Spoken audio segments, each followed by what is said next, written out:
Welcome back to At Home with Roby. I'm Patrick McIsaac, president of Roby Electric, along with Trent Haseman, president and CEO of the Roby family of companies, and we are celebrating our 100th episode of At Home with Roby. 100, baby. Woohoo! And in true form, a lot of you who've listened to the show, you know Christian McCall does all things marketing for all the Roby companies, and she is a master of details. And if you were in the studio, you would look above Trent. Trent has a giant number 1 balloon above his chair. There's a giant 0 in the chair that would normally be where we'd have a guest, and another 0 on my chair. It says 100. So for our 100th episode, she got us balloons, and which is really, really cool. And these aren't just any kind of balloons. They're about 2.5, 3 feet long. They're huge. So we're celebrating the fact that WBT allowed us to be on for 100 shows, Trent. That's pretty cool. That's pretty cool. You know, you gotta climb the ladder one rung at a time. The funny thing is, this balloon has a CE. What's that? You're in the electrical world. What's that mean? I can't read. Yeah, CE. What's that? That means it's an approved balloon? I think it's approved. What's that mean? Do you know what they put on electrical stuff? I don't think they put a CE. Yeah, that's what it is. When a product gets approved. I think you're thinking of UL. UL approved. It says, in California, do not release outdoors or near electric power lines as it may cause power outages. In California, it says. Well, let's hope these things can't make it that far. Well, we're in Carolina, so I'm going to bring my scissors out and cut the cord. And there it goes. It's gone. It's in the studio. If you hear a giant boom, it's one of these 4-foot balloons that's about to explode. Well, Trent, let's go down memory lane a little bit. Let's talk about the show. The first show that we aired was on Sunday, May 3rd, 2015. And, of course, on that show, we actually didn't have a guest, and it was you and Ash Davis were at the helm kind of introducing the concept of what we have going on. And the first show with a guest was a Mother's Day show, which was the following week. And you had David McGuire and our good customer and friend, Cindy LaBrosse. We did. The first show we talked a little bit or a lot about Dad, a lot about our family, a lot about our business, kind of set it up, and we said then we weren't gonna do a show trying to sell people something. We were gonna do a show where we had a lot of fun, cut up, told stories, kind of like hopefully people listen to our podcast now and they enjoy it, they learn a little bit, and don't always learn about construction or real estate or service or electrical service. That we want them to learn about everything, and that's why we have our guests on. Typically are people that we know, we're friends with, we interact, we do business with. Generally, a lot of clients come on, and the goal is that they got something cool to talk about. They're personable, and somebody on Sunday morning or any time can listen to our podcast and cut up a little bit and learn a little bit and feel good about listening to the show. And that's what we want. That's what we want it to be. Quite frankly, we're a services company, and that's what we want our relationship with our customers to be, and our suppliers and our vendors, our family, to be fun and interactive anyway.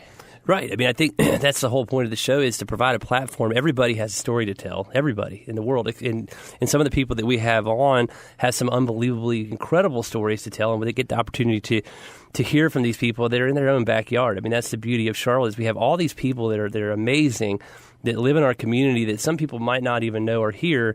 For example, we had NFL, we had Deems May and Damian Lewis. We're talking about sports a little bit today with the Masters and college basketball national championships going on. A lot of people might know about Damian Lewis and working in the security industry here in Charlotte, or all the great things that Deems May has done both for Carolina, the Tar Heels, and our great city. I mean, my favorite part of the show, I love to tell stories, but I mean, having entrepreneurs on the show to talk about what drives them, to talk about their little secret, just to discuss the game that we're in, that we play. I think the other day you sent me a clip from an entrepreneur guy speaking on it. And I hadn't even watched it, but you were talking about, he said, if you don't thrive, you were telling me the other day, if your juices aren't flowing and the hard work and the wins and losses both combined don't excite you, then you're never going to be successful as an entrepreneur. You're never going to motivate people. You're never going to – I mean, I had to train myself not to work 20 hours a day, right?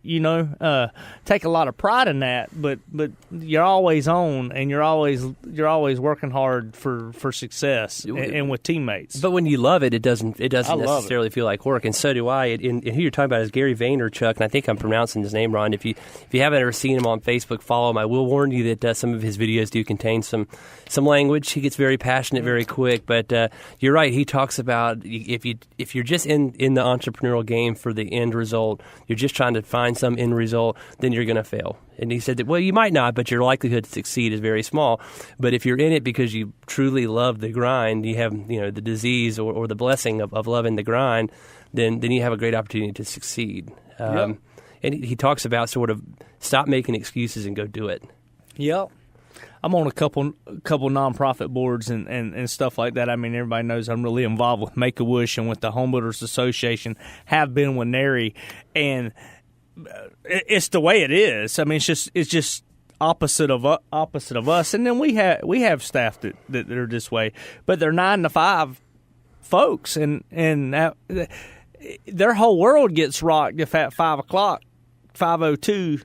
They're working still, and that's right. Just the way it is. I mean, I don't know how to cut it off. I mean, you have the same gift, yeah, if that's what we're calling it. But I don't know. You need all types create the world. I mean, the cool thing is if you run through. I mean, we had and we can expand a little bit on these people, but Kenny Smith, who's now running for mayor, has been on the show a couple times. Way before that, he's an entrepreneur.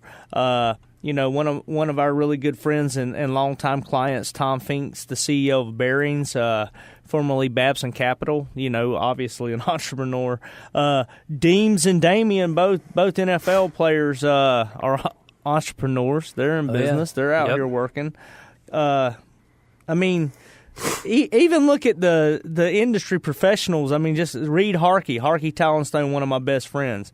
Randy Burris, Overhead Door Company. Now, Asa Abloy.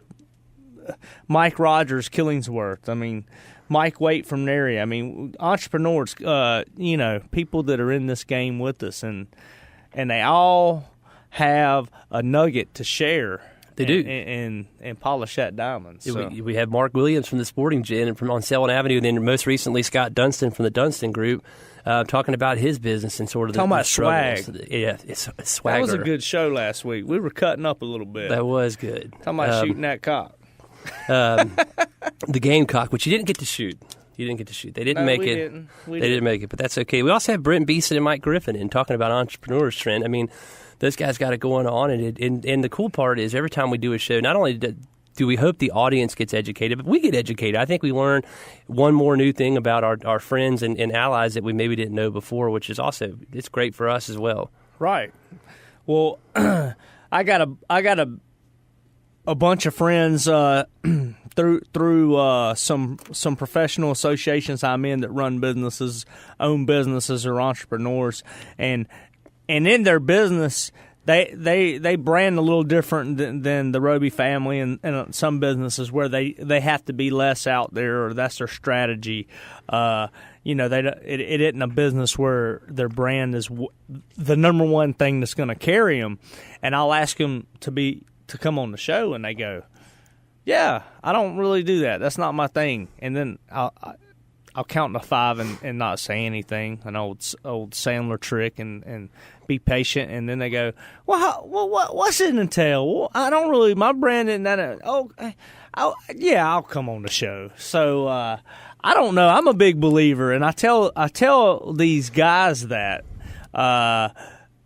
run those type businesses, your brand is so valuable and important. You need to come on the show and talk a little bit about it, and talk a little bit about what makes you tick as a person, so people can get to know you, and they might check you out and be proud of what you've done and how hard you work and where have you gone. So I think people care about brand a little more than they act like sometimes. So. Well, I mean, especially some of the ones that you're referring to and that we've had on here. I mean, they're big time players, and I think they're humble enough to think that maybe they're not as big as they really are in the market, but they really carry a big stick.